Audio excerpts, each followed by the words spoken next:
So where I originally come from, citizens enjoy a very high standard of living materially. They have access to things like public health care, very good quality public health care, free public education that is quite top-notch, and they have access to very clean streets everywhere, and access to a network of public transportation that is really unparalleled in the world.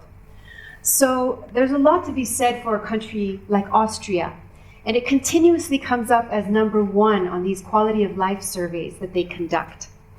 I've seen it at least 3 times on the top of the countries most desirable to live in. Now, of course, I can show you equally glamorous pictures of South Africa. There's a group of people here who enjoy incredible luxury in this country. But we all know that for the large majority, life is a little bit different. We don't have access. Not everybody has access to quality health care. Not everybody has access to free, good education. Usually if it's free, it means the quality of it suffers. There are people who live in or around dump sites. And when it comes to public transportation, I would say it's probably the antichrist of Austrian public transportation. You never know where you're going to end up. It could be on an electricity pole, but that doesn't matter because probably there's no electricity running through the pole anyway. So materially, there's not that much to be said for the large majority of South African citizens. And South Africa is usually far from the top of the poll in these quality of life surveys. But what indicators are we using? Are we looking only at material indicators, or are we also considering spiritual indicators, things that you can't touch? And who's really happier? I can't tell you, of course, who's happier, although the number of smiles here is suspiciously high. But the question intrigues me, because I'm curiously happy living in a country with some of the highest AIDS and crime rates in the world. And part of what I do professionally is help other people connect with their happiness. What do? I help individuals who are evolving personally and professionally achieve their goals, connect with their happiness, and experience a higher level of quality of life. And my clients are many places in the world, Europe, America, but most of them are in South Africa. Most of them are young, under 30, Black South Africans who are very creative and happen to be in the media industry like myself. That's my clientele. And here's what we found in our pursuit of happiness. We found that initially, it's about me. It's about addressing my basic needs. And with basic needs, I'm not talking about food, running water, and shelter. I'm talking about basic spiritual needs, things like being in an environment, perhaps in a work environment, that corresponds with your core. So if you're a creative person, like so many of my clients, that you're not in an environment where you're writing reports all day, but that you're pursuing something that in some way resonates with what you like doing.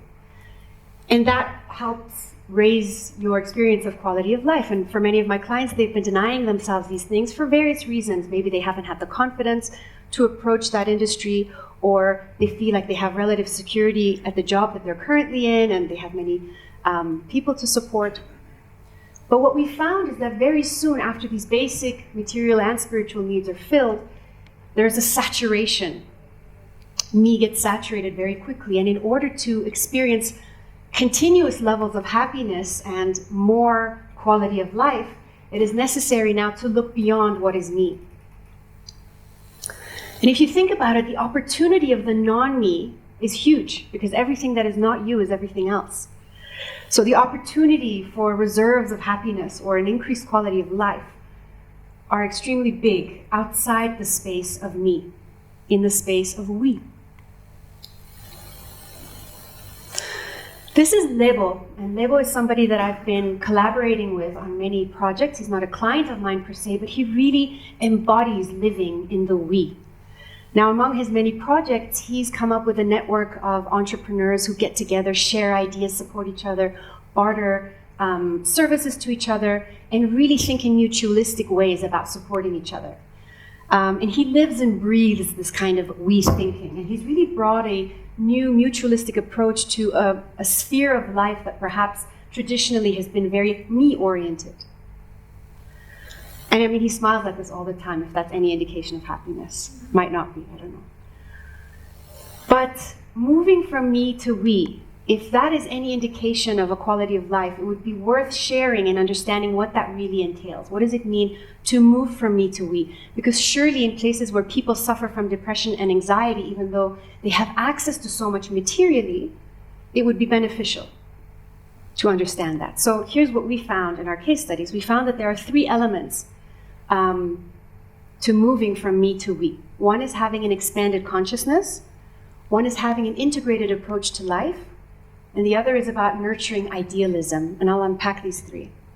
Expanded consciousness, what does that mean? Well, a lot of my European clients, or those of my South African clients who perhaps have not been in touch with their traditional values, come to my one-on-one sessions alone. They'll be talking about their relationships with other people, their relationships with colleagues and family members, and even their community. But they're talking out of the me space, as a separate entity, talking about their relationships with the various people in their life, who are also separate entities. And they'll be looking at their relationships as things to manage, because they have various different dynamics and conflicting interests and things like that. Those of my South African clients who are very much in touch with their traditional values will often come to a one-on-one session with their family members, their community, their ancestors, and not physically, obviously, but in consciousness. They see themselves as part of a fabric. They really occupy the space of we. They come to the table with the idea that this is us, this is our fabric, our organism. How do we improve our life, our collective destiny? I want to demonstrate that point to you with a little physical demonstration. If you could find a point in front of you, directly in front of you and slightly above you, I've given you a point that's way too big. Maybe choose a point on that point. I didn't intend it for it to be that big. Choose a point directly in front of you and slightly above you, and just focus on that point. Keep looking at that point. Focus all your attention on that point. Keep looking at that point, keep your eyes on that point, focus all your attention on that point. That point is you. And as you continue to look at that point, as you continue to focus on that point, I want you to shift your attention to your periphery. So keep looking at the point, but now be aware of your periphery. Pick up the little hand movements that you can see people doing, the shuffling, perhaps the sound of the aircon, all the colors in your periphery, everything. Take in the entire picture. And as you do that successfully, you'll see that the point you were looking at disappeared.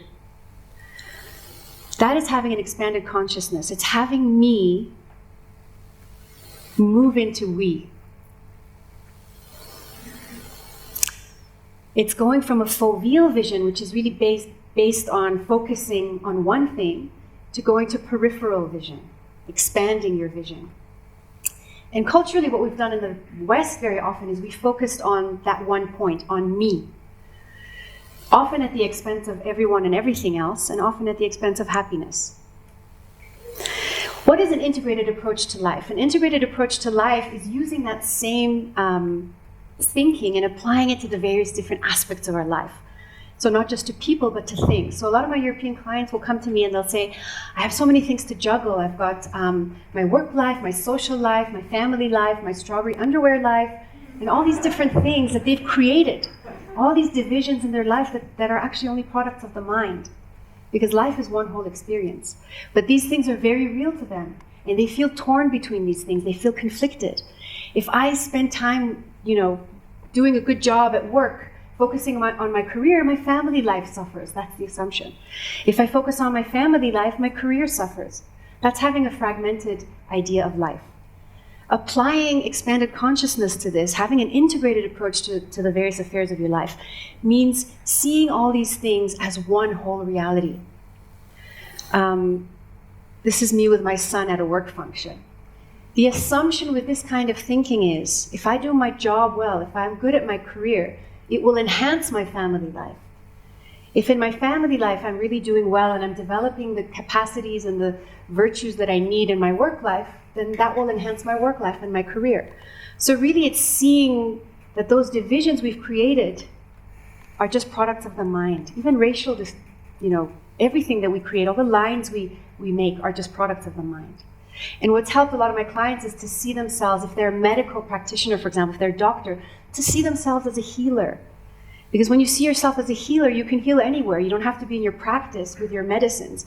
You can be healing on the tennis court. You can be healing on the bus. You can be healing when you're with your family. That's the idea behind having an integrated approach to life.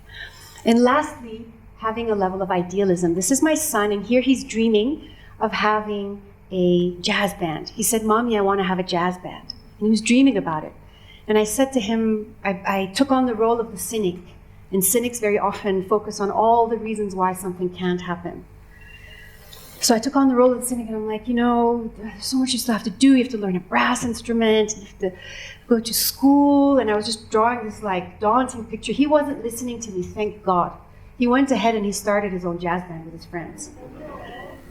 Idealism is about having an idea that's bigger than yourself, that is in the space of we, and applying it in your own sphere of influence. That's what he did. To him, this is every bit as real as a real jazz band would be for us. And if he continues to do that, if he continues to apply world-changing things in his own community, one day he will have what we consider to be a real jazz band. Idealism are ideas worth dying for. Nelson Mandela was willing to die for his ideals and ideas. Martin Luther King Jr. actually did die for his ideas. Neither of these people enjoyed luxury when it comes to material things. In fact, Nelson Mandela, we all know, was in prison for 30 years.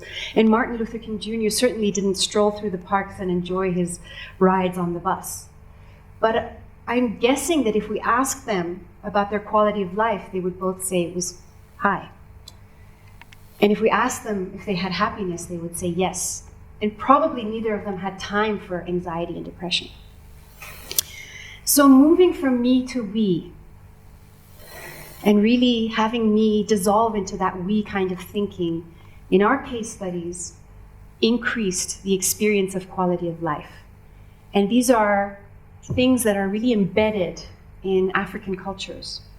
This is a quote that is addressed to the African continent. It says, "Thou art like unto the pupil of the eye, which is dark in color, yet it is the fount of light and the revealer of the contingent world." The pupil of the eye is dark, it's black, which is why it attracts the light. It attracts enlightenment. It provides vision and perspective. We often forget to look as a human family to the African continent for vision and perspective. Every nation, every people, every culture has something to contribute to our global quest for increased levels of quality of life. In our global quest towards an ever-advancing civilization. And these things aren't unique to those cultures. For example, we thinking is a universal thing. Everybody can identify with that. Anyone who's ever been a parent will remember the moment when me got deleted and it wasn't about me anymore. But traditionally, in the West, we've been focusing on the individual. And perhaps in this interconnected day and age, this is no longer serving us because we're such an interconnected family. Lastly, I just want to say I feel really blessed to have been able to have time in South Africa, to be able to live here because of learning about an integrated approach to life, expanded consciousness, of nurturing idealism. If these things are any indicators of quality of life, then I'm living in one of the most desirable countries of the world.